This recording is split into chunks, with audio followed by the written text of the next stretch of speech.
if there's one thing to always count on with regards to superhero films, or at the very least for the MCU, is that you can always kind of hope in this day and age. I always say kind of hope for something at least good, because sometimes, as right now in this multiverse phase, we've been getting a lot of hits and sometimes a lot of misses. But with this being Captain America, and not only that, but being Sam Wilson, first time stepping up and being Captain America himself, I mean, that already is enough to get me going. And especially with it being kind of a throwback to the Winter Soldier days. Oh, now you got me. Now, what does that mean in the end? Who knows? But hey, I could always hope that this could turn out well. At least I hope. You always hope, please.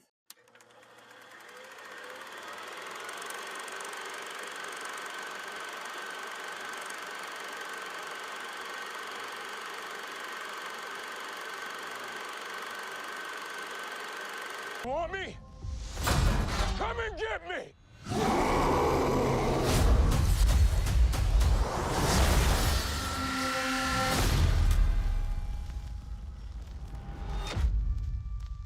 Captain America Brave New World is directed by Julius Onah with a screenplay by Robert Edwards, Malcolm Spellman, Dalan, Musson, Julius Onah, and Peter Glanz, and a story by Robert Edwards, Malcolm Spellman, and Dalan Musson. Film stars Anthony Mackie, Danny Ramirez, Shira, Haas, Carl Lumbly, Xosha, Roquemore, Giancarlo Esposito, Liv Tyler, Tim Blake Nelson, and Harrison Ford. According to IMDb's plot synopsis, Sam Wilson, the new Captain America, finds himself in the middle of an international incident and must discover the motive behind a nefarious global plan. The Captain America movies, you guys, to me, are not only my favorite solo MCU films. I think the first movie is a good film from phase one, but really, both The Winter Soldier and Civil War for me, are in my top 5 favorite MCU films. Without a doubt, those movies are never going to be topped.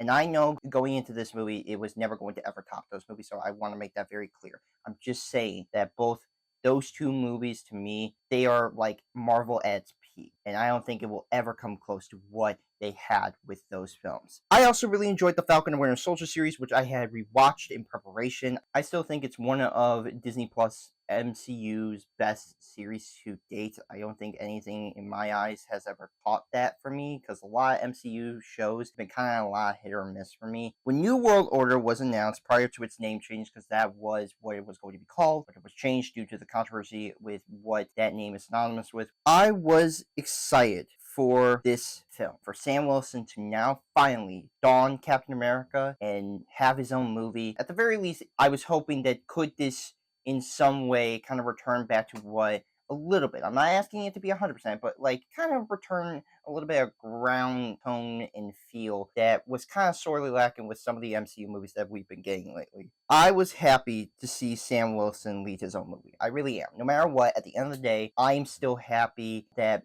Anthony Mackie is now fully Captain America. I'm happy for him, and he will be leading the Avengers in both Doomsday and Secret Wars. I wish him all the best and all the luck with that. Plus, this movie was now going to be addressing The Incredible Hulk and Eternals, 2 movies in the MCU that a lot of fans could say they're not really huge fans of, mostly towards Eternals. And The Incredible Hulk, it's one that, like, is not remembered that much in the MCU, but it's like, okay, I mean, you're having characters from that be appearing in that, and then, of course, you have Harrison Ford replacing William Hurt, who had sadly passed away in 2021. I thought this was a really good movie.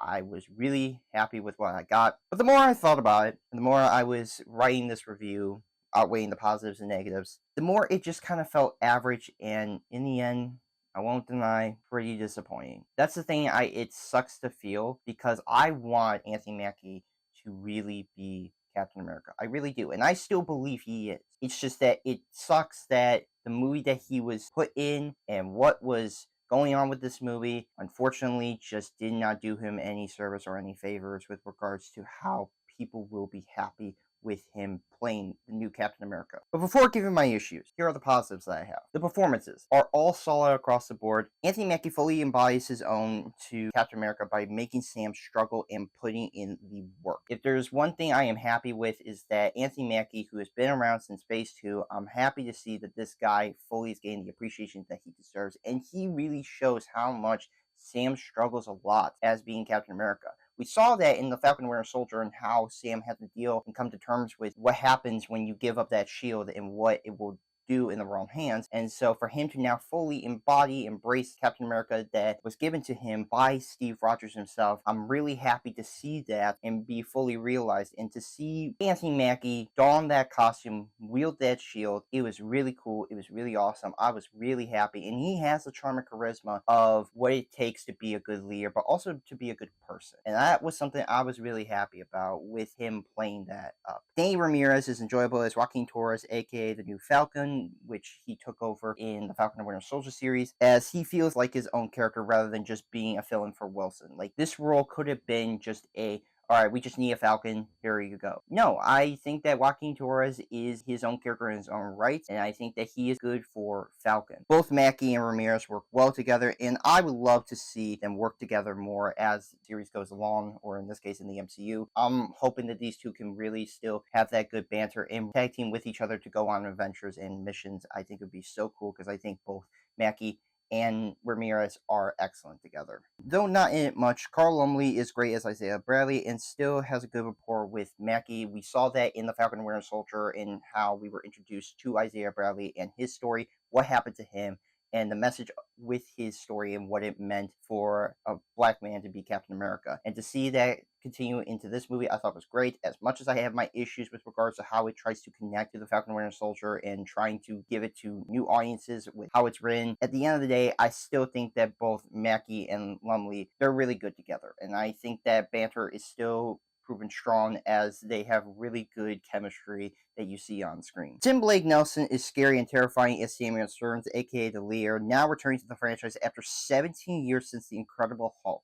People, this is 17 years in the making that this character is now coming back to, and now be, deformed and insane, if you will. I'm happy to see that at the very least, he's now given a chance to now be a villain and to now have a Hulk villain in a Captain America movie, even though that sounds weird. I'm just happy at the very least that they did follow up on that, and he is really good in the movie. As much as the character I have a problem with, Nelson is dedicated and intimidating when he does appear. I think he can be a really good foil for Anthony Mackie, or at the very least really be at odds with him in the sense of how sinister and how diabolical he can be, just because of how Nelson really conveys that off. Harrison Ford is gruff and stern as President Ross, like I said, replacing William Hurt after his passing in 2021. Ford brings his tough and grizzled nature to Ross that you always see Harrison Ford do. I mean, in this day and age, that's just Harrison Ford. But I mean, I cannot deny it fits well into the character. Also, both Mackie and Ford have good conflicted relationship that shows the dynamic being a struggle between the two characters. These are two characters that have had a history, especially ever since Civil War, and we see how their ideologies clash with one another, especially when Wilson going along with what Rogers was doing in that film. It was just nice to see both Mackie and Ford really having a really good, solid foundation of a good power struggle and a power dynamic between the two, that it made for a thrilling, engaging watch whenever you see these two really kind of clashing ideologies and clashing how to do things. And it was really awesome to see Ford kind of step into the role with ease. The action is exciting. Seeing Wilson's captain fight enemies off with his training and using his suit and shield made it thrilling. Really trying to capture the Winter Soldier vibes that was so prominent in that film. The action in that movie is easily some of the best. I think it would be the best action I've seen in a Marvel movie. And to see this film, Brave New World, try to tackle that and try to kind of bring its own unique way, but still in a way kind of echo that feeling, I felt it, and I really do appreciate the attempt of trying to make it kind of feel as ground and as dirty and as dark as it can be with regards to how the fighting is handled. And it did lend itself to being a really enjoyable watch to see how much they tried to echo that vibe of the espionage genre. The music is enjoyable. Composer Laura Karpman invokes the series' tone and style that fits into the film, staying in line with the spy genre that was so prominent in the last two Captain America movies. And it being brought into here, it kind of feels like still that continuation. Score is excellent, and it still plays into how the film really does tackle the themes that it is trying to do. And with that music kind of wrapping things up, I think was really awesome. The story is interesting. Seeing Wilson uncover and figure out a plot against Ross was intriguing. Though it has its few issues, which of course it does,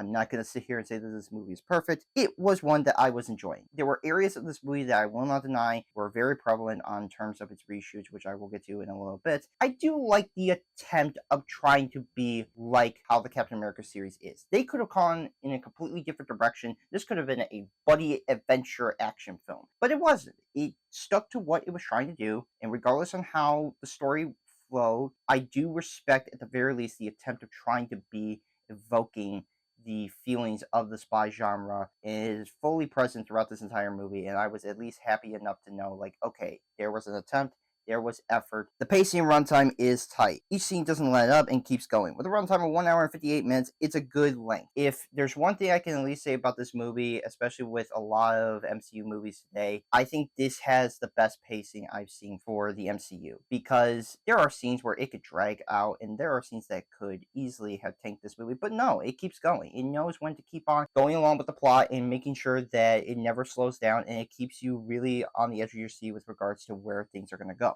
Unfortunately, I thought this was a disappointing outing for Sam's Captain America. And that is something I don't want to say. I really don't. I hate saying that, but I have to be honest with myself when I was thinking about this movie that, yeah, this was kind of a letdown and kind of a disappointment for Sam to be given this movie. And in the end, yeah, it was just kind of average to me. So here are now the negatives I have. The villain is convoluting. The leader feels predictable and at times kind of dumb, if you ask me. For a character that is highly intelligent, he feels watered down than any other villain I've seen. I think the leader, as much as he is a Hulk villain, which that is the whole debate of why they have so many Hulk characters in this film, I can at least say that I think there could have been an attempt to make the leader as intriguing and as fascinating as it is. And while I do think Nelson does provide the feelings of that, in execution, it doesn't really always land so well.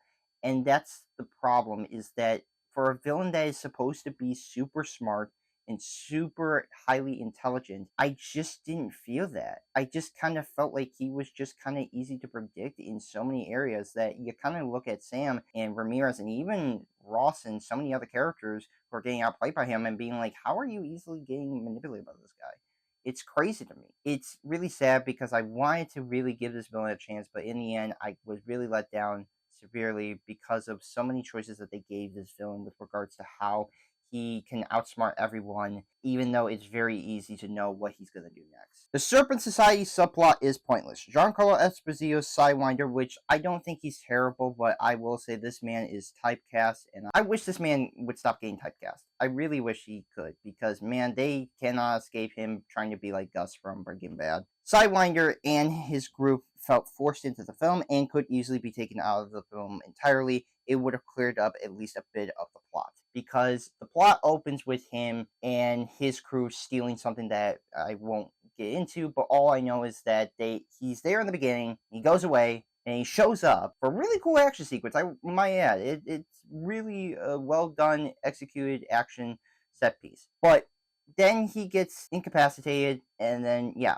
it just kind of feels like the Serpent Society either should have been the main villains or they could have come up with something other than this, because really, they just kind of feel forced into the film. And as you could tell, there was a lot of reshoots with this movie, and there were going to be more members of the Serpent Society, but instead, they kind of just all focused on Giancarlo Esposito being the main one. And yeah, it just kind of feels like they kind of shoehorn in this character. The visuals are unfinished. At times, it doesn't look too bad, but most of the effects are half-baked and unpolished. It's also noticeable when green screen is on display here. Like I said, there was reshoots with this movie, and it is very apparent, you guys. And the visual effects sometimes, ooh, they do not help itself. Some of the times, they look very unpolished, like I said, and very much like done at the last second to make sure that this movie could just get easily out into theaters, and it's very telling.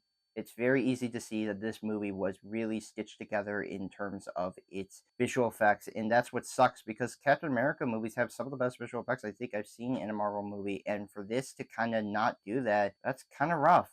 It's kind of a letdown to see not even a movie like this could even have really good effects for this. The writing feels rushed. Writers Edwards, Spellman, Musson, Onah, and Glanz spews a script that feels clunky, messy, and repurposed into a rewritten film. This reeks of mishandling and not feeling concrete. There was so much behind the scenes issues with regards to not only just the reshoots, but how this movie was rewritten. And it's very apparent. It's almost like they have ideas for this film, but in the end, it all lends itself into being just a jumbled mess. And that is a very sad thing to hear, because I feel like there could have been something here, and there are bright spots where this can be a really good Captain America movie. And also the fact that they have so many Hulk characters kind of makes you wonder, should Bruce Banner have been here, or should this have been a sequel to The Incredible Hulk rather than a Captain America movie? It's almost like they forgot, or they just didn't really think that they could use the Hulk's rights, because they can. It's now reverted back to Marvel. They could have done an Incredible Hulk movie, but instead they repurposed it into a Captain America movie. Okay. Oh well. The editing is frantic. Every scene, especially action sequences, feels poorly timed and choppy when it happens, showcasing the way it all came together. The process of what this movie had to go through is very telling, and the editing does not do itself any favors, because the editing at times, listen, Captain America has had editing where it can be choppy too, but because of how tight the film felt, and the way the action was handled, at the very least with its hand-to-hand combat, which this movie has good hand-to-hand combat and good action sequences, I just feel like you look at the editing from those movies and you look at this and you're like, wow, this feels like this was like all rushed. This was all stitched together. So again, this could be put into the theater. And that's the sad part that I have to feel with this movie, is that I wish the editing could have helped itself, but in the end, it just was really off the mark. I wasn't expecting this to be better or on par with the last two Captain America movies. I wasn't. I was not going into this movie expecting this to ever come close to that. But this could have been so much more and so much better. And the fact that this movie had to go through so much trouble is really a sad thing. And the controversy surrounding this film, it shows that there was issues with this film, putting this together. And it's really sad for me to say that, because I want to be there and I really want to cheer on Anthony Mackie. But in the end, I kind of feel like they kind of did him a little dirty with this movie. As much as I really still like Sam Wilson and I'm excited to see him still be Captain America, I can't help but feel like, man, you kind of gave this man a very average and very generic outing as Captain America. That's a shame. I'm going to give Captain America Brave New World a 5 out of 10. I thought that this was so average. I really wanted to like this, you guys. I really did. But it is now becoming more and more apparent that Marvel, they're still struggling. They still just don't know what's going on, and that's the sad part, is now we're just at a point now with Marvel where it's like they used to be the top dogs with regards to making a cinematic universe, and now they're just kind of stumbling and falling in the dark a lot of the times, and that's the sad part about it. But hopefully the next two movies this year can do well, but otherwise, yeah, these last few phases have not helped them out in any regards. I will be soon doing my review for Mission Impossible 3 and for March, so yes, look forward to those reviews and other reviews coming soon.